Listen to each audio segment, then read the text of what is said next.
কিংকবরার মাথায় থাকে, এটা দিয়ে হচ্ছে বিষ নামানো হয়। গাধার পিঠে করে হতে তারা পানি নিয়ে যাবে। दुरूद उन पर सलाम उन पर। তপ্ত বালু আর দিগন্তজোড়া মরুভূমি। পাকিস্তানের এই রুক্ষ মরুভূমির গ্রামগুলোতে জীবন যেন এক অবিরাম সংগ্রামের নাম, যেখানে টিকে থাকাটাই প্রতিদিনের জয়। আজ আপনাদের নিয়ে যাব এমনই এক জনপদে, যেখানে সুযোগ সুবিধার অভাব থাকলেও মানুষের মনে আছে অবারিত মায়া।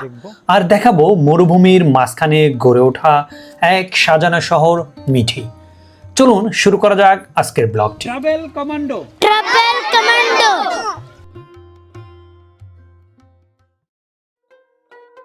গ্রামের ভেতরে পা রাখতেই চোখে পড়ল চমৎকার কিছু দৃশ্য।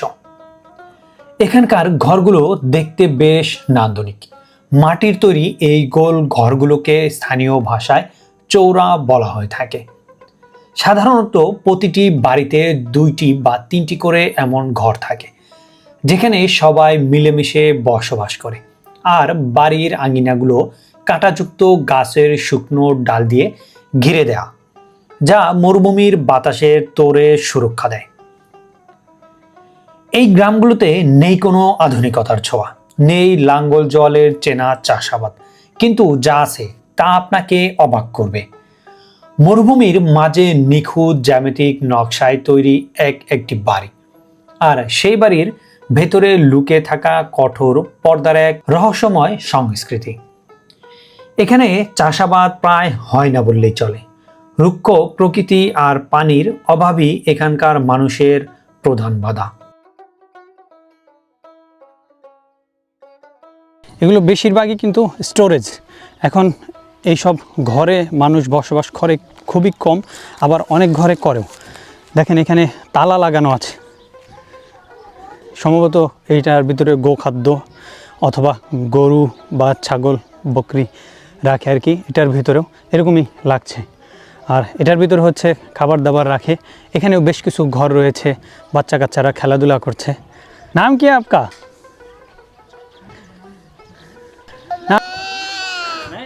No no no no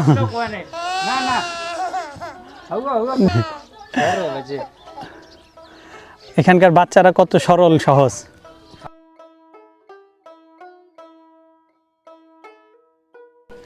Ghulam Rasool, माशाल्लाह।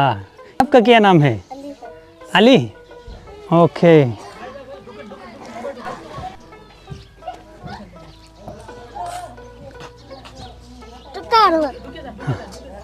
হ্যাঁ, আমরা এখানকার একটা গ্রামের বাড়িতে প্রবেশ করেছি। এখানকার জীবনযাপনগুলো দেখাবো। হ্যাঁ, এটা হচ্ছে মাটির তৈরি। যে আমরা যে ঘরগুলো দেখি না, এইগুলোই ছিল একটা সময়। এটা ভেঙে গেছে, ভেঙে যাওয়ার ফলে এটা এখন ওয়েস্টেজ এরিয়া। তারা এখানে ময়লার বাগার বানিয়ে রাখছে। আর এ জানোয়ার কা ঘর হ্যাঁ, এ হচ্ছে গরু বাছুর রাখে তারা। इसका नाम क्या भाई? ये खिप हमारी जुबान में खिप बोलते हैं। खेपो। बारिश का पानी आता है, इसको हाँ। अंदर नहीं ও जाने আন্দার নিয়ে যায়। হ্যাঁ, ওকে, এটা কি একটা চমৎকার জিনিস। দেখেন উপরে কিন্তু দেখা যাচ্ছে ঝোপড়ির মতো, বাট এটা দিয়ে পানি ভেতরে প্রবেশ করে না, পানিটা সরাসরি বাইরে চলে আসে। এখানে কোনো পলির ইউজ নাই, কোনো পলিথিন টাইপের কোনো ইউজ নাই। এখানকার ঘরগুলা আর যতটা ঘরও মাটিতে তৈরি, এখানকার মানুষগুলাও মাটির। কতটা সহজ সরল জীবন আল্লাহ এদেরকে দিয়েছে। আর আমরা অনেকেই মানে অনেক ভালো অবস্থানে থেকেও কতটা আফসোস করি। देखो बर्तन ये सूखे हुए। হ্যাঁ, এই যে হান্ডি পাতিল ধুয়ে টুয়ে সব কিছু শুকিয়ে রাখছে। বাহ, মাশাআল্লাহ। অনুমতি নিয়ে একটি বাড়ির ভেতরে প্রবেশ করলাম। এখানকার একটি বিষয় আমার মন ছুঁয়ে গেল। তা হলো এখানকার নারীদের শালীনতা। পরপুরুষের সামনে তারা আসেন না এবং পর্দার বিষয়ে বেশ সচেতন। তবে মজার ব্যাপার হলো আমাদের দেখে এক পিচ্চি রীতিমতো ভয়ে পেয়ে কান্না শুরু করে দিয়েছিল। হয়তো এই অচেনা সাজ পোশাক তার কাছে একটু ভয়েরই ছিল। এখানে মাটির চুলা, মানে সব কিছু একদম নিখাত মাটির। এখানকার মানুষজনগুলোর সাথে কথা বলেও যেটা বোঝা যায়। তবে এখানকার মহিলাগুলো হচ্ছে পর্দা করে, যার ফলে তাদের সাথে কথা বলা যাচ্ছে না আর কি। ওয়াও, এটাও হচ্ছে একটা স্টোর রুম। বেশিরভাগ এখন হচ্ছে মানুষ কিছুটা টাকা পয়সা বানিয়ে ফেলে, তারপরে তারা এরকম মাটির ঘর থেকে ট্রান্সফার হয়ে এরকম স্থায়ী ঘরে বসবাস শুরু করেছে। এখানেও গরুর রাখার ঘর বলা যায়, যদিও এদের গরু সাধারণত ছেড়ে দেয়া থাকে। আর এই গাঁয়ের সবচেয়ে বড় যে পজিটিভ ব্যাপারটা সেটা হচ্ছে এখানে বিদ্যুৎ কানেকশনটা আছে। অনেক গাঁয়ে হচ্ছে বিদ্যুৎ কানেকশন নাই, শুধুমাত্র রয়েছে হচ্ছে সোলার প্যানেল। আর এখানে লিফটে শিফটে রাখছে হচ্ছে গোবর দিয়ে, আর অনেক শক্ত কিন্তু এটা। हाँ हाँ, ये पानी लेकर जाए आप? हाँ, ये गड्ढा गाड़ी से लेके जाएगा पानी खेती बाड़ी में। खेती बाड़ी? तो गड्ढा गाड़ी बने ना, बंद उफ की जो ओजोन। छोड़ो छोड़ो, खुद ही ये उठा देगा। हाँ हाँ, একটু হেল্প করলাম। গাধার গাড়িতে করে হচ্ছে পানি নিয়ে যাচ্ছে ক্ষেত খামারে, ওইখানে তাদের লোকজন অপেক্ষা করছে। এটা হচ্ছে খাওয়ার পানি, পান করার জন্য পানি। মরু অঞ্চলে গাড়ি আছে, কিন্তু সেটা রাস্তায় চলাচলের জন্য। বেশিরভাগই যানবাহন হিসাবে ইউজ করা হচ্ছে এই গাধা আর হচ্ছে উট দিয়ে মাল টানাটানি, বিভিন্ন জিনিস বাজারে নিয়ে যাওয়া নিয়ে আসা, এগুলোর কাজ সাধারণত এই গাধা দিয়েই হয়। গাধার পিঠে চড়িয়ে অনেক সময় আমি দেখেছি এরকম যে পানির জারগুলো রয়েছে গাধার দুই পাশে দিয়ে নিয়ে যাওয়া হয়। আসসালামু আলাইকুম, कैसे हो आप? इधर आइए चाचा, कैसे हो आप? सही है, ख्याल करे ठीक ठाक है? अल्हम्दुलिल्लाह, अल्लाह का एहसान है। माशाल्लाह। मैं बांग्लादेश से आया, आपके पास घूमने के लिए आया। इधर भी आपकी मेहरबानी। आपको भी इधर भी लोग कहाँ रहता है, वो क्या खाना पीना है, उन जिंदगी क्या है। ऊपर से गाछ डाला है, ठीक है, हाँ, मैं पानी नीचे नहीं आएगा। আচ্ছা, আমি একটা গ্রামের বাড়িতে রয়েছি, মরুভূমির বাড়ি, মরুভূমির ঘর। হ্যাঁ হ্যাঁ, भी आप अंदर जाओ, ये बने। ও मैंने खाए बोल दे हाँ। नहीं खाई। ওকে ওকে, এটাতে মূলত স্টোর রুম হিসাবে ব্যবহৃত হয়। ও বান্দা কাহা রেতা है? अंदर अरे रोटी शाबुद्दीन, শাহাবুদ্দিন ভাই, आपका घर कौन सा है? ये একটু ছোট্ট মাটির ঘরে। এখানে শীতের দিনে লাগে হচ্ছে গরম, আর গরমের দিনে হচ্ছে ঠান্ডা। এটা একটা অদ্ভুত ব্যাপার। কি সুন্দর গ্রাম। এগুলো সাধারণত ছবিতে দেখা যায়, আর এখানের জীবনযাপনগুলা উফ,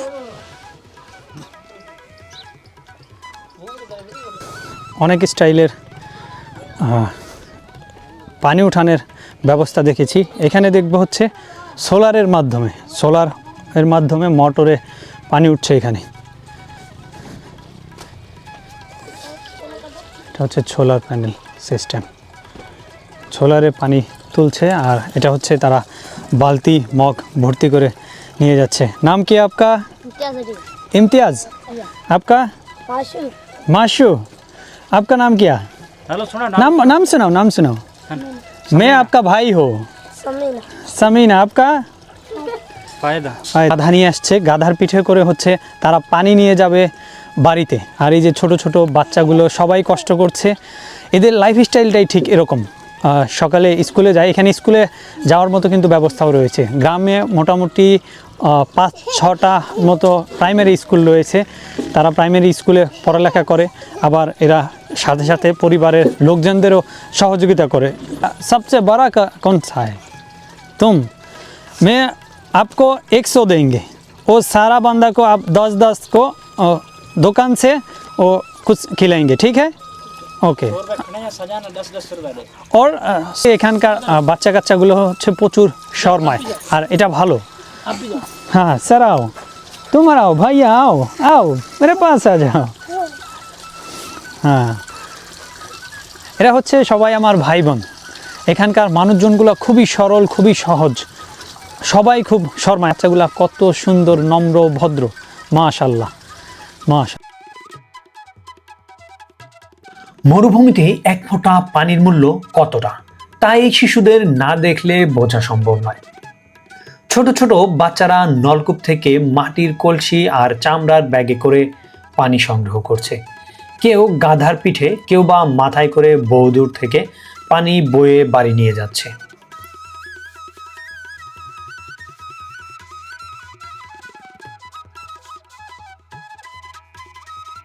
স্কুলে এটি হচ্ছে সরকারি একটি প্রাইমারি স্কুল, খুবই ছোট্ট একটি ভবন, সেই সাথে এখানে ফ্লোরে পড়ানো হয়, বাচ্চাদের এখানে পড়ানো হয়। দেখেন কত ছোট একটা প্রাইমারি স্কুল হতে পারে এই গ্রামে। আর এখানে ছোট্ট একটা করে ঘরও রয়েছে, গোল ঘর বলা যায়। এখানে পতাকাটা উঠছে এভাবে। কত সরল জীবনযাপন এদের। আমরা এদের ক্লাস রুমে গিয়ে দেখব এখানকার ক্লাসের সিচুয়েশন। আসসালামু আলাইকুম, कैसे हो आप? ठीक हो? नाम तोगोमल है। मैं पिछले 2 साल से गवर्नमेंट बॉयज़ प्राइमरी स्कूल गोदियार सुमरा में मेरी पोस्टिंग है और यहाँ सब इसी गांव के हैं और लड़के हैं और सारे बॉयज़ हैं और पाँचों क्लास हैं मेरे पास।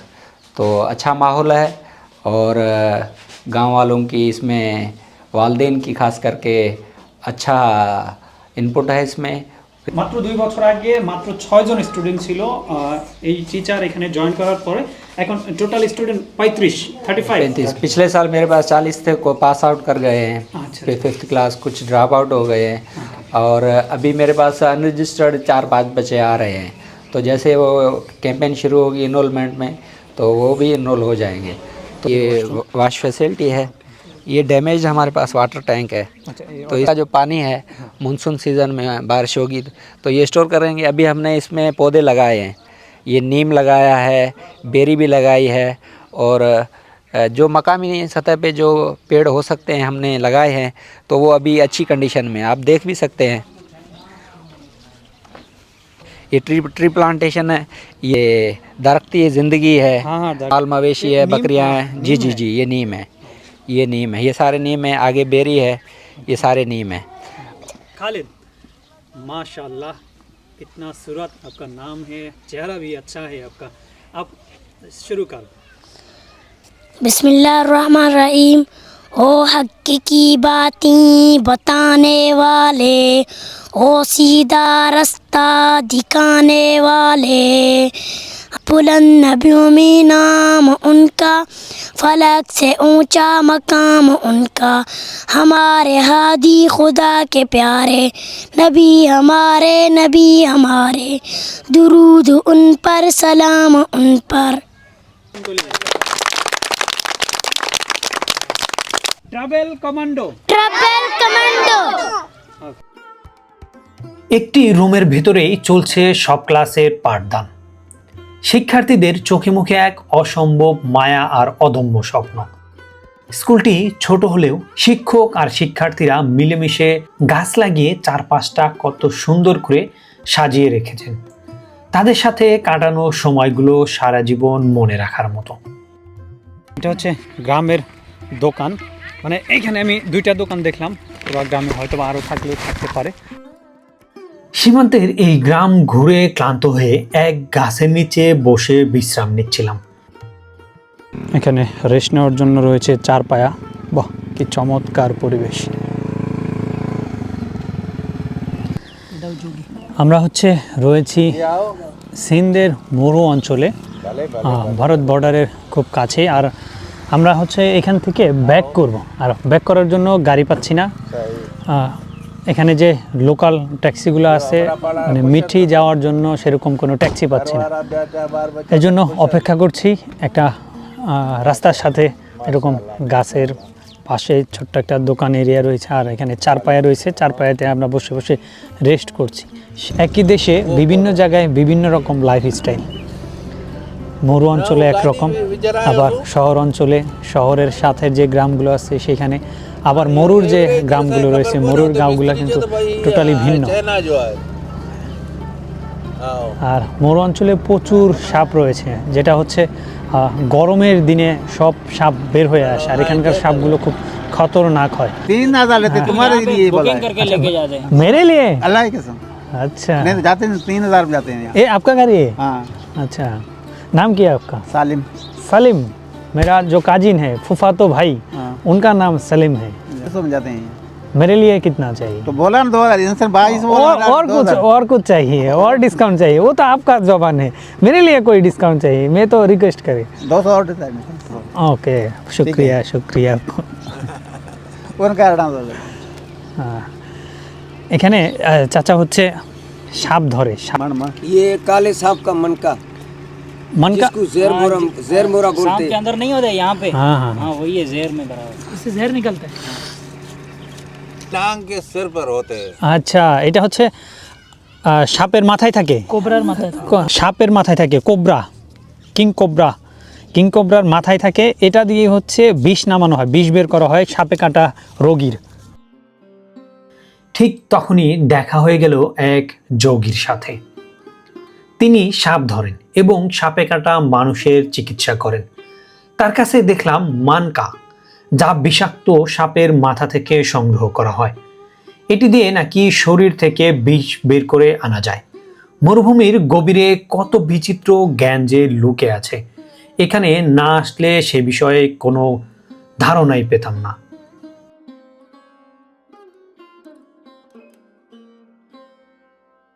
গ্রামে ঘুরতে ঘুরতে হঠাৎ এমন একটা দৃশ্য সামনে এলো যে আমি জাস্ট থমকে গেলাম। দেখুন, বিশাল এক উটের পাল রাস্তা পার হয়ে মরুভূমির বুক চিরে দৌড়াচ্ছে। একেই বোধহয় বলে মরুভূমির জাহাজ।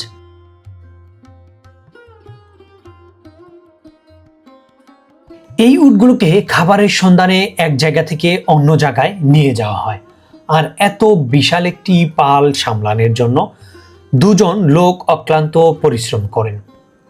রুক্ষ এই প্রকৃতির মাঝে উট আর মানুষের এই যে মিতালি, তা না দেখলে বিশ্বাস করা কঠিন।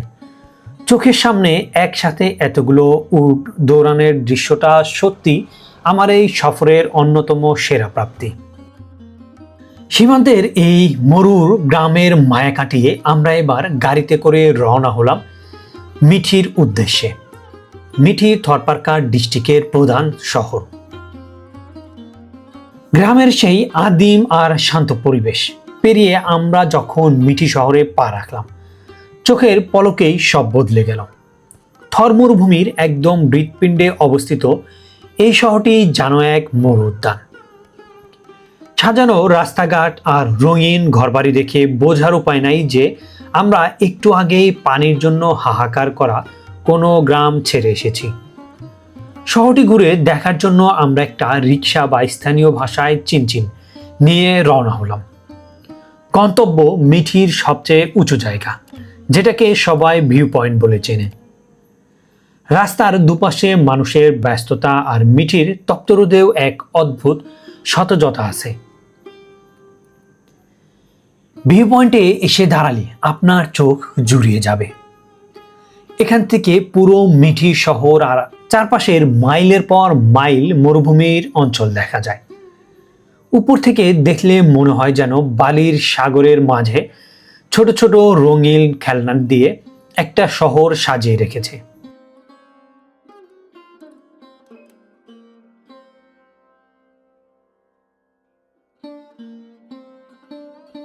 আমরা হচ্ছে এই যে চুংচুংটা আছে, এই চুংচুংটা নিয়ে আসছি 400 টাকা, 400 রুপি ভাড়া দিয়ে। এখানে মিঠি যে বাস স্টপ, বাস আড্ডা রয়েছে, সেখান থেকে এখানে আমাদেরকে 1 ঘন্টা টাইম দিবে।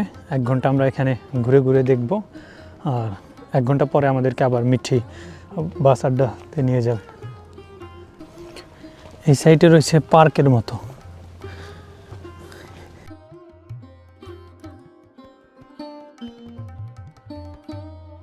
ভিউ পয়েন্ট থেকে নেমে আমরা সরাসরি চলে আসলাম মিঠি বাজারে। এখানকার আতিথেয়তার কথা তো আগেই বলেছি, কিন্তু এখানকার খাবার সেটাও কিন্তু কোনো অংশে কম নয়। বাজারের অলিগলি ঘুরে দেখছিলাম, তখন বারবার মনে হচ্ছিল মরুভূমির এই রুক্ষতাও কত সুন্দর হতে পারে যদি তা মিঠির মতো মায়াবী হয়। মিঠি আসার পর থেকেই আমাদের সাথে কয়েকদিন সময় দিয়েছেন ফাহিম ভাই। আজকেও সারাদিন তিনি আমাদের সাথেই ছিলেন এবং কি মরুভূমির সেই গ্রাম থেকে প্রায় 20 কিলোমিটার দূরে এই মিঠি শহর। তিনি সেই 20 কিলোমিটার দূর থেকে আমাদেরকে সঙ্গ দিতে এসেছেন। তার রেস্ট হাউসে থাকা এবং খাওয়ার জন্য তাকে জোর করেও আমরা কোনো পেমেন্ট করতে পারিনি। সত্যি পাকিস্তানের এই প্রান্তিক অঞ্চলের মানুষের হৃদয়টা মরুভূমির মতোই বিশাল।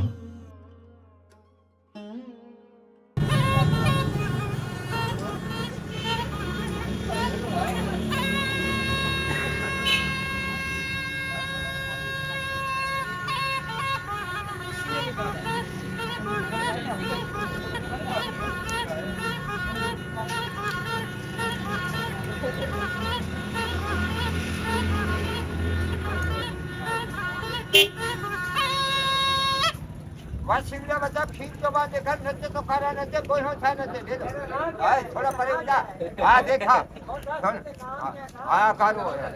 खीर जबान देखा जो मुझे नहीं है भला रो नहीं है कार्य नाम जा बच्चा खीर जबान देखा टुकड़ा टुकड़ा परे कर तू जब जो बादशाह था शब्द त्योहार था भले जानो आए को ला देना लो